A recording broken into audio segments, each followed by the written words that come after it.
जब बीवी को छोड़कर बाहर मुल्क चला गया तो बीवी फौरन फूट फूट कर रोने लगी और वो फौरन अपने कमरे में चली गई। देवर ने जब यह देखा तो उनको अच्छा नहीं लगा। वो फौरन कमरे में भाभी के पास आया और कहा कि भाभी, आप टेंशन ना लो, मैं हूं ना, मैं आपको कोई तकलीफ नहीं होने दूंगा और आपकी सारी जरूरियात को अच्छे से पूरा करूंगा, बस आप रोना बंद करो। भाभी ने देवर की तरफ देखा पर उसने देवर को अभी कुछ नहीं कहा और सोचने लगी।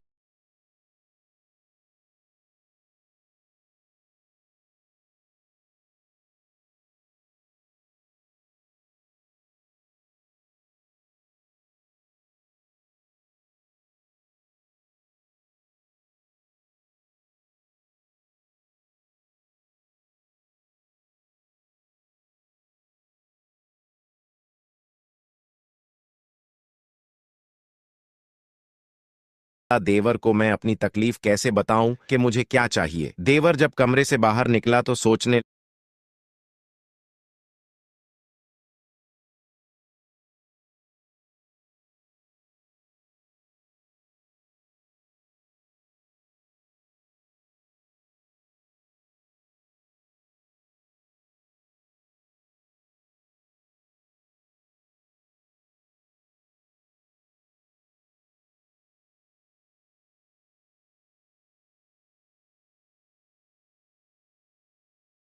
लगा कि भाई इसको मेरे हवाले करके गया है, इसलिए अब मेरी जिम्मेदारी बनती है इसको खुश रखने की। देवर कॉलेज की पढ़ाई करता था और अभी तक देवर की शादी नहीं हुई थी। जब रात के वक्त बीवी सोती तो उसे अपने शौहर की बहुत याद आती और उसको अकेलापन महसूस होता। वो पूरी रात बिस्तर पर करवटें बदलती थी क्योंकि अकेलेपन की वजह से उसको नींद नहीं आती थी। देवर जब पढ़ाई कर रहा होता है तो उसने कई बार देखा कि भाभी चुपके चुपके रो रही हैं और साथ घर का काम भी कर रही है। अब देवर उनको चुपके चुपके देखता कि भाभी आखिर पूरा दिन रो क्यों रही है, आखिर इसको क्या तकलीफ है। देवर फौरन उनके पास गया और कहा कि भाभी, आपको कुछ चाहिए तो मुझे बताना, मैं आपको बाजार से वो चीज ला दूंगा। भाभी ने कहा कि मुझे जो चाहिए वो बाजार में नहीं मिलता, इसलिए आप इसमें कुछ भी नहीं कर सकते हो। देवर ने ये सुना तो वो सोचने लगा कि भाभी आखिर किस चीज की बात कर रही है, आखिर भाभी को क्या चाहिए। वो देवर को कुछ भी समझ नहीं आया और वो वापस आकर अपनी पढ़ाई में मशगूल हो गया। एक दिन देवर कॉलेज से वापस घर आया तो वो भाभी के लिए खाने पीने का बहुत सारा सामान लेकर आया। उसने भाभी को सामान दिया और कहा कि और भी कुछ चाहिए तो मुझे बताना, मैं वो चीज ला दूंगा। देवर जब भाभी के लिए सामान लाया तो वो बड़ी